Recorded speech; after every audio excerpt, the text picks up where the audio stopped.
Hello दोस्तों, welcome है आपका आज के इस वीडियो में। आज हम फिर से आपके लिए बीएचयू का बीकॉम 2017 का previous year question paper answer solve कर रहे हैं। यहाँ पे 101 से 125 क्वेश्चंस यहाँ पे आपको मिलेंगे। इसके पहले 2-3 वीडियो मैंने बना दिए इसके बारे में, जिसमें आपको और भी अच्छे से इसके डिटेल्स मिलेंगे। तो बिना कोई टाइम वेस्ट किए चलिए शुरू करते हैं। अगर आप इस चैनल पर नए हैं तो सब्सक्राइब जरूर करिएगा, सपोर्ट करिए हमें और हम आपको सपोर्ट करेंगे आपकी तैयारी के लिए। तो चलिए देखते हैं। इसी के साथ पहला क्वेश्चन आपका आता है, मैंने स्टार्ट कर दूँ मैं। तो देखिए पहला प्रश्न अपना आ गया है, पहला क्वेश्चन अपना आ गया है। लदान विपत्र निर्गत किया जाता है। Bill of lading is issue निर्यातक आयातक जहाजी कंपनी द्वारा निर्यातक के अभिकर्ता द्वारा by the exporter importer shipping company and agent of the exporter. तो इसका जो सही आंसर होगा वो मैं आपको बता देता हूँ। देखिए लदान विपत्र जो होता है, जैसे माल ढोने के लिए इसका मतलब होता है ये, ठीक है।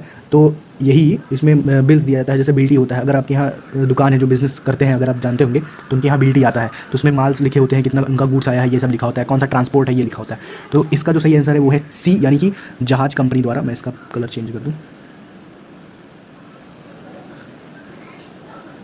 तो इसका जो सही आंसर है वो है अपना जहाजी कंपनी द्वारा, ठीक। नेक्स्ट बढ़ेंगे हम। निम्नलिखित में से कौन सा सहायक निर्यातक प्रपत्र है? Which of the following is a subsidiary export from, ठीक। बीजक, वाणिज्य बीजक, नियम विनिमय विपत्र, निरीक्षण का प्रमाण पत्र और उपचारार्थ बीजक यानी कि रेमेडियल इनवाइस या certificate of inspection, bills of exchange, commercial invoice. इसका जो सही आंसर है आपको मैं बता दूं वो है लास्ट वाला, यानी कि डी, उपचारार्थ बीजक। अगर आपको लगे कि मैं कोई क्वेश्चन गलत बता रहा हूं तो कमेंट में मुझे बताइएगा, हम उस पर अच्छे से डिस्कस करेंगे। और लिंक इन द डिस्क्रिप्शन पे हमारे टेलीग्राम ग्रुप का लिंक है और इंस्टाग्राम पे भी आप मुझे मैसेज कर सकते हो इससे रिलेटेड जानकारी के लिए। विशेष आर्थिक क्षेत्र का सृजन किया गया है। Special economic zone has been created. निर्यातक प्रोत्साहन के लिए फॉर एक्सपोर्ट प्रमोशन, आयातक प्रोत्साहन फॉर इंपोर्ट प्रमोशन, मुक्त व्यापार के प्रोत्साहन के लिए for the promotion of free trade, देसी व्यापार के प्रोत्साहन के लिए for the promotion of domestic trade. तो इसका जो सही आंसर आपको मैं बता दूं, इसका जो सही आंसर है वो है सी, यानी कि मुक्त व्यापार प्रोत्साहन के लिए। 104 क्वेश्चन देखेंगे। बीमा के सामान्य सिद्धांत में सम्मिलित है परम सद्विश्वास, यहाँ पे है, ठीक है, आप ध्यान दीजिएगा इसका, परम सद्विश्वास, ठीक। नेक्स्ट है बीमा योग्य हित, ओके। बीमा क्वालिफाइड इंटरेस्ट इसको बोल सकते हैं। अंशदान यानी कि कंट्रीब्यूशन और इनमें से सभी। तो इसका जो सही आंसर है वो है लास्ट वाला, इनमें से सभी। क्वेश्चन देखिए याद कैसे करना है आपको मैं बता देता हूँ एक छोटी सी चीज़, कि जैसे क्वेश्चन अगर आपको समझना है तो आप इस तरह समझिए। जैसे आ गया बीमा के सामान्य सिद्धांत, एक मिनट, जैसे आ गया बीमा के सामान्य सिद्धांत निम्नलिखित सम्मिलित है, तो इसमें इन चारों को हम अच्छे से, मतलब चारों को याद कर लें ताकि इसका क्वेश्चन फिर आए और इनमें से कोई भी ऑप्शन आए, चाहे परम सद्विश्वास आए, चाहे बीमा योग्य हित आए, चाहे अंशदान आए, या फिर ये तीनों को हमने अच्छे से याद करना है, यानी कि इन तीनों को अच्छे से हमने समझना है, ठीक, ताकि क्वेश्चन ऐसा फिर आए और आप बता दे जाओ, ओके। तो इसी के साथ स्टार्ट करते हैं अब नेक्स्ट क्वेश्चन। इसका सही आंसर होगा आपको बता दिया मैंने। तो नेक्स्ट क्या है? साझेदारी और फर्म का पारंपरिक संबंध होता है। The relationship between a partner and a firm is. अब ये काफ़ी इंपॉर्टेंट क्वेश्चन है, मैं इसे छोड़ रहा हूँ, बहुत ही इजी है इसलिए क्योंकि ये आपने 12th क्लास में पढ़ा है। तो इसका कमेंट में ज़रूर बताइएगा क्या होगा आंसर। मैं बता देता हूँ ऑप्शन: प्रबंधक का, मैनेजमेंट का, और सेवक को या सर्वेंट का, एजेंट का और अंशधारी का। तो ये क्वेश्चन आप बताएंगे। हम आगे बढ़ते हैं।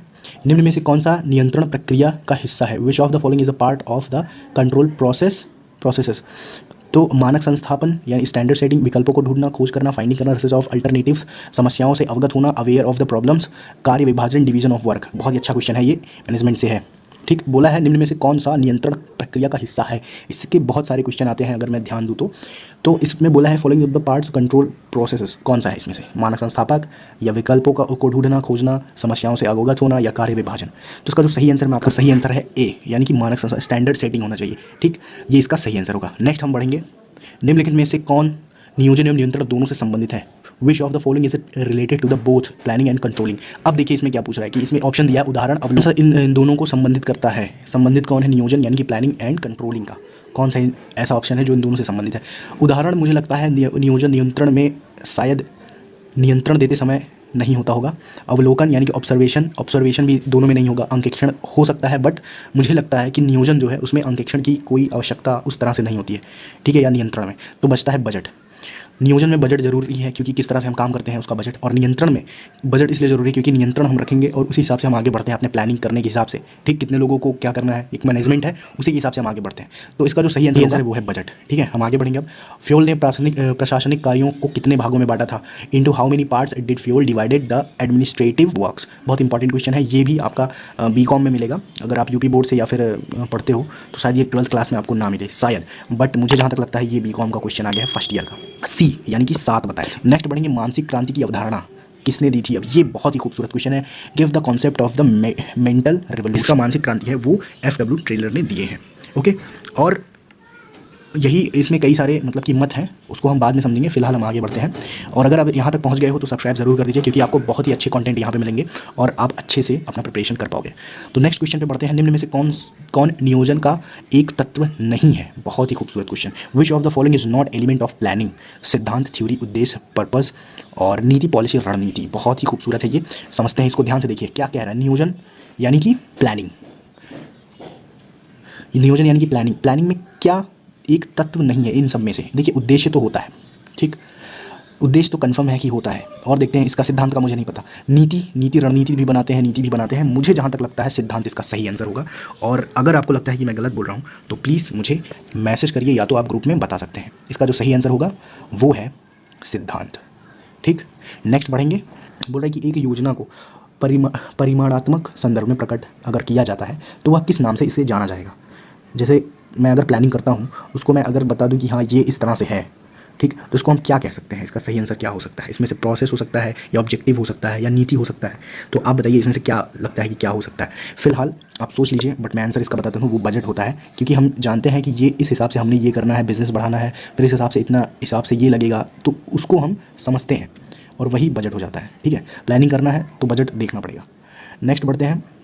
उद्देश्यों द्वारा प्रबंध के पिता हैं। बहुत ही अच्छा question, the father of management by objectives. ये याद रखना, बहुत ही अच्छा क्वेश्चन है, मैं बता दे रहा हूँ, बहुत ही अच्छा क्वेश्चन है ये। इसका जो सही आंसर है इसमें से हेनरी फ्योल भी हैं, और ऑप्शन में इसमें दिया है, ऑप्शन में दिया Henry Fayol, FW Taylor, GR Terry और पीटर ड्रुकर। ठीक है, तो इसका जो सही आंसर है आपका पीटर ड्रुकर इसके आंसर में है, यानी कि ये सही आंसर होगा आपका। ओके, नेक्स्ट देखेंगे हम लोग 113 का। कौन सबसे अधिक लोकतांत्रिक संगठन है? Which is the most democratic organization? रेखा संगठन, line measurement of actual work and planned, रेखा एवं कर्मचारी संगठन, लाइन एंड स्टाफ ऑर्गेनाइजेशन, सीमित कमेटी ऑर्गेनाइजेशन या क्रियात्मक संगठन। क्वेश्चन है कौन सबसे अधिक लोकतांत्रिक संगठन है? नीचे दिए गए जितने 4 ऑप्शन है उनमें से which of the following democratic organisation. ठीक है, तो इसका जो सही आंसर आपको मैं बता देता हूँ, बहुत ही ईजी है समझना इसको, और ये सभी जो क्वेश्चन इस समय आप देख रहे हैं ये सब आपके मैनेजमेंट से आ रहे हैं। ठीक, तो इसका जो सही आंसर है समिति संगठन, यानी कि कमेटी ऑर्गेनाइजेशन लोकतांत्रिक संगठन सबसे अधिक होता है। ठीक, नेक्स्ट हम देखेंगे वास्तविक कार्य एवं नियोजित कार्य को मापना विषय वस्तु है, measurement of actual work and planned work. तो इसको क्या कह सकते हैं? यहाँ पे EFGH आ गया, सॉरी थोड़ा सा गड़बड़ है, बट हम आगे बढ़ेंगे, समझते हैं इसको क्या है ये, नीतियों का या फिर नियंत्रण का, संगठन का, या इसको बोल सकते हैं हम प्रबंध के विस्तार का। ठीक, यहाँ पे गड़बड़ है, प्रबंध के विस्तार का। ठीक, ये ठीक, तो इसका जो सही आंसर मैं आपको बता देता हूँ, इसका जो सही आंसर है वो है नियंत्रण का, यानी कि कंट्रोल का। ओके, ये रहा आपका सही आंसर। ठीक, आगे बढ़ते हैं हम लोग। अधिकार आंतरण से आशय है, ट्रांसफर ऑफ अथॉरिटीज़ मीन्स अधिकार आंतरण। ठीक, तो इसमें है केवल अधिकार का आंतरण करना, केवल उत्तरदायित्व का आंतरण करना, अधिकार एवं उत्तरदायित्व दोनों का, या अधिकार उत्तरदायित्व एवं राइट रिस्पॉन्सिबिलिटी जवाबदेहता का आंतरण करना। क्योंकि ये मैंने खुद बनाया है इसलिए ये थोड़ा सा इधर उधर हुआ है, तो उसको नहीं समझते हम, बस क्वेश्चन समझेंगे। तो इसका जो सही आंसर होगा वो मैं बता देता हूँ आपका। इसका पहला एक बार हम देख लें, पहला इसका सही आंसर है, बट देख लें ज़रा। इसमें बोला है अधिकार आंतरण से आशय क्या है, जैसे कि अथॉरिटी, ट्रांसफर अथॉरिटी मीन्स क्या होता है? केवल अधिकारों का ही हमें आंतरण करना होता है। ठीक, जैसे आप क्वेश्चन देख रहे हो तो अच्छे से उसको समझ लेना, 1 मिनट देना क्वेश्चन को समझने में, उससे ज़्यादा नहीं। ठीक, आगे बढ़ते हैं हम लोग। निम्न में से कौन सा कार्य विश्लेषण से संबंधित नहीं है? Which of the following is not related to job analysis? Job analysis संबंधित नहीं है, विश्लेषण से संबंधित। तो साक्षात्कार विधि, प्रश्नावली विधि, बिंदु विधि या अवलोकन विधि। तो मुझे लगता है जॉब एनालिसिस में प्रश्नावली विधि संबंधित नहीं होता है। ओके, शिक्षण आवश्यकता पता लगाने की विधि है, कार्य मूल्यांकन, जॉब एवोल्यूशन, निष्पादन मूल्यांकन, परफॉर्मेंस अप्रेशियल, स्वॉट विश्लेषण, या फिर कार्मिक यानी कि पर्सनल रिव्यू, शिक्षण आवश्यकता का पता लगाने की विधि, शिक्षण आवश्यकता पता लगाने की विधि इनमें से कौन सी है? ओके, तो इसका मुझे लगता है कार्मिक समीक्षा इसका सही आंसर होगा। ठीक है, कार्मिक समीक्षा डी वाला इज द राइट आंसर। ठीक, नेक्स्ट देख रहे हैं अभिप्रेरणा के एक्स वाई के सिद्धांत का प्रतिपादन किसने किया था? एक्स वाई सिद्धांत का प्रतिपादन किसने किया? काफ़ी इंपॉर्टेंट क्वेश्चन और बहुत ही ज़्यादा पूछे जाने वाला क्वेश्चन है। इसको मैं बता देता हूँ, इसका जो सही आंसर है मैकग्रेगर, यानी कि ए इज द राइट आंसर। इस समय हम 2017 के क्वेश्चंस देख रहे हैं। ठीक है, तो नेक्स्ट हम देख रहे हैं सम विच्छेद विश्लेषण तकनीक संबंधित है, even break analysis technique related, नियोजन से, स्टाफिंग से, अभिप्रेरणा से और नियंत्रण से। तो इसका जो सही आंसर है वो मैं बता देता हूँ आपको। इसमें बोला है कि सम विच्छेद विश्लेषण, इसका चैप्टर है एक बीकॉम में ना, इसमें बोल सकते हैं कि इसका मतलब तकनीक किससे संबंधित है। तो इसका जो सही आंसर है इसमें देख लीजिए, सम विच्छेद विश्लेषण है, तो इसका जो सही आंसर है वो है नियंत्रण। ठीक, नियंत्रण इज द राइट आंसर, यानी कि D is the right answer. Next देखते हैं अभिप्रेरणा का सिद्धांत जो अधिक लोकतांत्रिक है, theory of motivation which is more democratic, आरोग्य, भागीदारी, एक्स या फिर वाई। इसमें बोला क्या है, अभिप्रेरणा का सिद्धांत जो अधिक लोकतांत्रिक है इन सभी थ्योरी में से ना, तो काफ़ी सारे हैं जो, बट मुझे जो लगता है इसका आंसर आप भी बताइएगा, बताने की कोशिश करिएगा। तो इसका आंसर जो मुझे लगता है वो बी है, यानी कि भागीदारी, पार्टनरशिप। अगर आपको लगे कि मैं गलत बता रहा हूँ तो कमेंट में ज़रूर कहिएगा, और आप चाहें तो बता सकते हैं।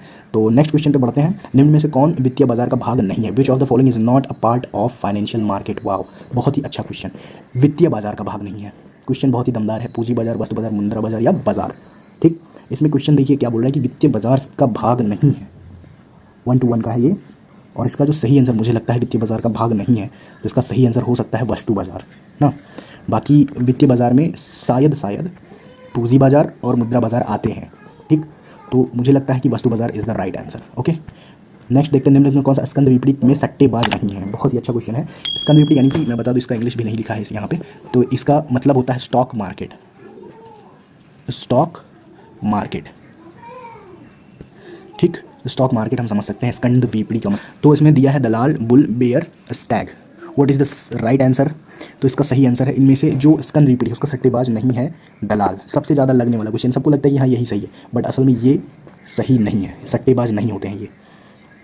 ठीक है, नेक्स्ट बढ़ते हैं हम लोग। मुद्रा बाजार किसके साथ सौदा करते हैं? With whom does the money market deal? मुद्रा बाजार, अब सोच लो, पूंजी बाजार का मध्यकालीन निधि। ठीक, अल्पकालीन मतलब कि वो तो है ही मुद्रा बाजार जो है। ठीक, पूंजी बाजार, मुद्रा बाजार अल्पकालीन तो है ही, लेकिन मध्यकालीन का ये सौदा करते हैं। जैसे कि 1 ईयर से एक्स्ट्रा हुआ, ठीक, 1 ईयर से एक्स्ट्रा हुआ तो वो हो जाता है कैपिटल, पूंजी कैपिटल मार्केट हो जाता है। 1 मिनट, मेरा पेन अच्छा नहीं है बट कोशिश मैं कर रहा हूँ। देखिए जैसे कैपिटल हो गया, कैपिटल का जो होता है वो क्या है कि वो 1 ईयर एक्स्ट्रा होता है, 1 ईयर से या 1 ईयर से ज़्यादा का होता है। बट मुद्रा बाजार और ये मध्यकालीन जो है ये सब अल्पकाल के होते हैं, कह सकते हैं हम 6 मंथ, 8 मंथ ऐसे होते हैं, 1 साल भी होते हैं, 1 साल से थोड़ा सा ज़्यादा होते हैं बट उतना फ़र्क नहीं पड़ता। ठीक, तो नेक्स्ट क्वेश्चन, पूंजी बाजार दस्तावेज में परिपक्वता अवधि अधिकतम कितनी होती है? बहुत ही अच्छा क्वेश्चन है। इसका जो सही आंसर वो मैं बता देता हूँ, पूंजी बाजार दस्तावेज में परिपक्वता अवधि 0 होती है, मतलब कोई भी नहीं होती है, इसलिए ऐसे लिख दिया था मैंने। 365 3 वर्ष या 20 वर्ष परिपक्वता अवधि क्या होती है? इसमें कोई भी अवधि नहीं है, आप चाहे जितना उसमें टाइम लगा सकते हो अपना। ठीक, नेक्स्ट देखते हैं, निम्नलिखित में से कौन पूंजी बाजार दस्तावेज नहीं है? लास्ट क्वेश्चन है। आई होप आपको आगे क्वेश्चन समझ में आया, जो नहीं समझ में कमेंट बताइए, या फिर लिंक इन द डिस्क्रिप्शन है, ग्रुप का है, इंस्टाग्राम पे आप बता सकते हैं। निम्नलिखित में से पूंजी बाजार का दस्तावेज नहीं है, ये क्वेश्चन मैं आपके लिए छोड़ के जा रहा हूँ, क्योंकि ये क्वेश्चन मैंने अगले वाले वीडियो में बता दिया है। ठीक, जो लोगों ने देखा होगा वो जानते होंगे, लास्ट में बताया था, बीच में नहीं, आप लास्ट में जाके देख लीजिएगा इसका आंसर क्या है। और इसी के साथ हम वीडियो समाप्त करते हैं। अगर ये आपको अच्छा लगा हो तो प्लीज़ सब्सक्राइब जरूर करिए इस चैनल को, और आगे की वीडियो मिलते फिर नेक्स्ट वीडियो में, तब तक के लिए धन्यवाद।